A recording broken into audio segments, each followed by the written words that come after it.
Hey there everyone, welcome back to another video. In this video, I will show you how to insert checkbox in Microsoft Word. So let's get started right away. First of all, open up any Microsoft Word file, then go to on the left upper side, you will see file option. Just tap on that, and from here you need to select options on the left bottom side here, options, just tap on that, and from here customize ribbon, go to that option and scroll it down until you find developer option. Just tick mark this developer option and tap on OK, and from here you need to go to the developer option, and here you can see the checkbox. Just tap on the checkbox and you are good to go. If you want to tick mark on this checkbox, just tap on the checkbox and you will see a tick mark.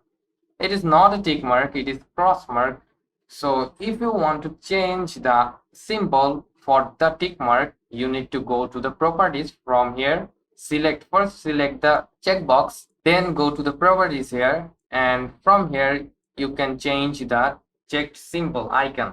And if you want it to be tick mark, then go to the mathematical operations. From the drop down menu, just select the mathematical operators, and here you can see the tick mark. Just select it and click on OK, then again OK, and as you can see, this is the tick mark. If you tap on that, and it will change it to tick mark. So that is for today, guys. Hope you guys enjoyed this video. If yes, please do like, share, and don't forget to subscribe.